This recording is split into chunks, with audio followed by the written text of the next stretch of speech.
Decoding Rumi's Masnavi by Pirjan.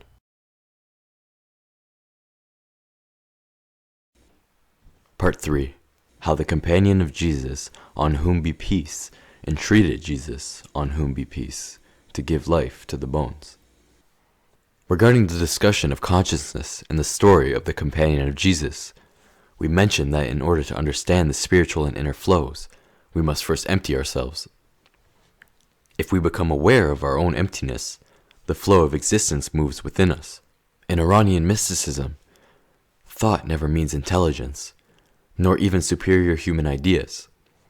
Thought here means partial reason. Looking at the universe, a physicist or scientist realizes there are many unknowns. When we feel we have a lot of knowledge and information, we are unable to follow the path of awareness and reach the within. Achieving the exalted name and the abilities that fill the human beings in the universe require them to be free of many things. If we want life meaning, we must be free of what we call science. This automatic flow causes the universe to move in the human and give them many abilities. As we mentioned, mysticism does not mean adding knowledge to the human, but it is an ontological conversation rather than a scientific and intellectual promotion. One of the ways of mysticism and Rumi is to experience love, and this causes one to become empty from within. This emptying does not mean emptiness, but rather the removal of obstacles in the path of the universe. Love is a kind of divine gift and is fundamentally different from liking. One does not need to ignore one's interests, but it is suggested to do a single task for one's own sake. Conclusion of the story of the coming to life of the bones at the prayer of Jesus, on whom be peace. Jesus pronounced the name of God over the bones on account of the young man's entreaty. For the sake of that foolish man, the decree of God gave life to form which those bones had possessed. A black lion sprang forth, smote once with his paw, and destroyed his bodily image. It tore up his skull. His brain was scattered on the spot the brain of a nut, for in him was no brain. If he had had a brain, his being broken to pieces would have no injury at all except to his body. Jesus said to the lion, "How did you maul him so quickly?" The lion said, "Because thou wert troubled by him." Jesus asked, "How did you not drink the man's blood?" "In the dispensation 'twas not granted to me to drink it," replied the lion. "Oh, many a one that like that raging lion has departed from the world without having eaten his prey. His ordained portion is not even a straw, while his greed is as great as a mountain. He hath no means of satisfying his desires, though he has gotten the material means. O thou who hast made it easy for us to do unrewarded and fruitless labor in the world, deliver us. To us it seems a tempting bait, and 'tis really a hook. Show it to us even as it is." The lion said, "O Messiah, my killing this prey was merely for the purpose that warning might be taken by others. Had there still been for me in the world an allotted portion of food, what business indeed should I have had with the dead? This is the punishment deserved by him that finds pure water, and like an ass stales impertinently in the stream. If the ass know the value of the stream, instead of his foot he will pull his head in it. He finds a prophet like that, a lord of the life-giving water, a cherisher of life. How does not he die before him, saying, 'O Lord of the water, make me living by the command be'? Take heed, do not wish your cursed fleshy soul alive, for it is the enemy of your spirit since long ago. Dust be on the head of the bones that hinder this cur from hunting the spirit.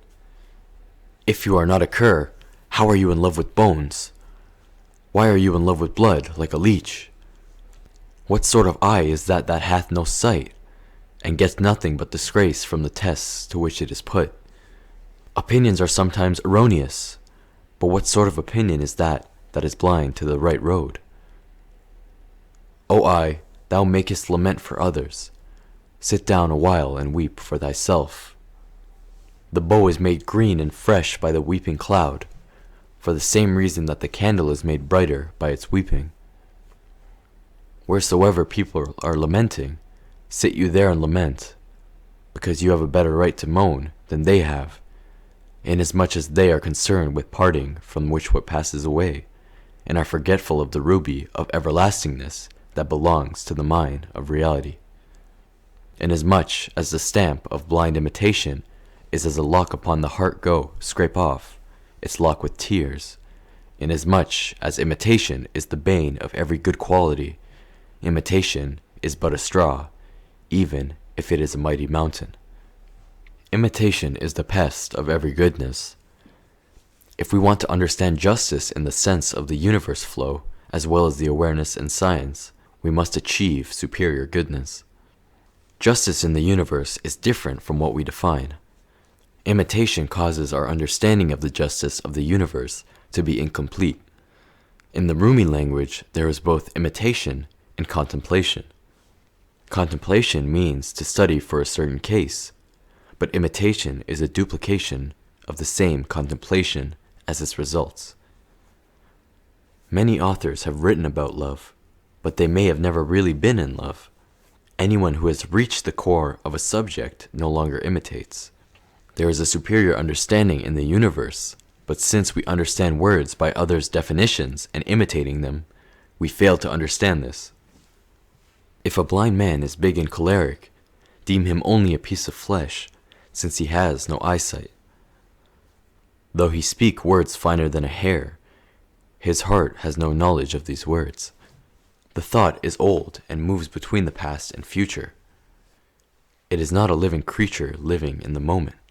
Ignorant of the moment, the thought deals with issues that are not of vital importance to us, engulfing our minds with futility. Many of the thoughts that come to our minds are futile ones. These futile thoughts cause us to overlook the essence of our experiences. He has a certain intoxication from his words, but there is a good way between him and the wine. He is like a riverbed. It does not drink any water. The water passes through it to the water drinkers.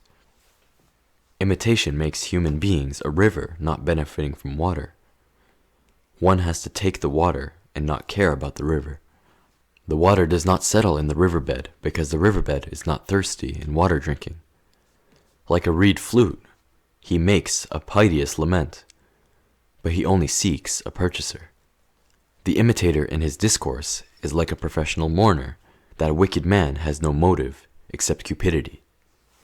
The professional mourner utters burning words of grief, but where is the glow of heart and the rent skirt? Between the true knower and the blind imitator, there are great differences, for the former is like David, while the other is but an echo. The source of the former's words is a glow of feeling, whereas the imitator is one who learns old things. Beware! Be not duped by the sorrowful words. The ox bears the load, but it is the cart that moans. The human thought is imitator, but the psyche is contemplator. If we experience such phenomenon as love, we will find out that love is alive because it separates the human from the past and future, returning them to the present moment. The psyche is moving, but the thought is fixed, old, and dead. When humans lose a loved one, they cry out from the bottom of their hearts, but their mourning friends make a mock cry. The psyche experiences a beauty, but the mind constantly tries to replicate the pleasure of that beauty. Rumi suggests that we be careful of the psyche in order for it not to lose beautiful things to thought. Look at the mechanism of thought. It looks through the filter of memory to the world, but inner awareness means being aware of what the mind is trying to do with thought. And this is the difference between the tariqah and the sharia. Thus, before we take a step, we should be aware that the thought is the thief of inner perceptions. Even the imitator is not disappointed of the divine recompense. The professional mourner gets his wages at the time of reckoning. If you want to waste your life, be at least an imitator. In a story of the second book where someone loses his camel, a deceitful person claims that he has also lost a camel so that he might benefit from his lie. The liar sees a flash of truth in the eye of the owner of the camel and follows him. When the camel is found, the liar also realizes that he has also lost a camel and sets out on his way to pursue his own truth. Both infidel and true believers say God, but there is a difference between the two. When we receive something that is not comprehensible to thought, it claims to have understood it. Thoughts cover the truth and mislead us. There is nothing free of charge in the world. Thus, the most beautiful spiritual experiences can become a habit and an illusion. For Rumi, the believer is one who has realized that truth in them. Being an imitator is better than wasting life. When we realize that our own knowledge and skills are insignificant, our abilities are revealed to develop. The more we rely on our own justice and our knowledge, we depart from the justice and knowledge of the universe. Knowledge comes from an awareness of the experience of internalized disability. The beggar says God for the sake of bread. The devout man says God from his soul.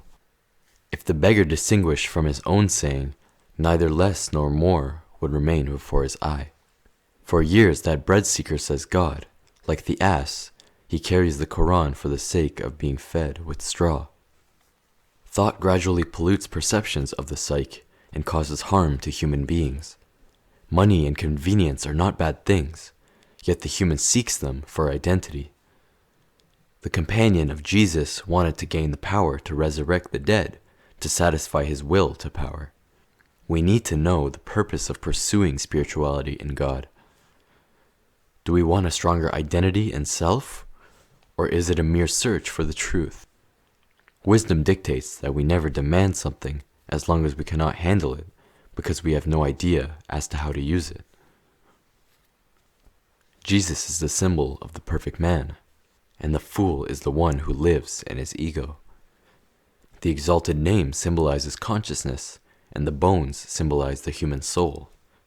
If consciousness is transmitted to the self, it can be dangerous. Psychologists know that a person with a mental disorder is not aware of some issues, but this awareness should not be given to them at once, and they should be given it gradually in sessions in order not to disturb their mental balance. Mysticism helps human existence, not their identity or thought. Masters never give the knowledge at once because the human capacity must first be developed. Sometimes lack of knowledge makes a person comfortable because there is no responsibility. Consciousness is what is gained through a gradual process. The universe is intelligent and comes to the aid of the human. The human psyche is not vulnerable, but it is only thought that is harmed. Thought must be relaxed because its mechanisms destroys the balance in humans. Had the word on his lips shone forth in his heart, his body would have been shivered to atoms. One of the signs of intellectual identity is to live for others. Intellectual identity and the mechanism of thought must be observed, otherwise there will be no result. In sorcery, the name of a demon finds the way to success. You are earning a petty coin by means of the name of God. Spiritual seed should not be given to thought. The wizards utter evil words and make spells, but have we ever reached the peace by so many claims of the truth? We must take advantage of this life, or else it turns out that intelligence is replaced with thought. What we have to put aside is our identity, and the identity is what impedes our spiritual growth.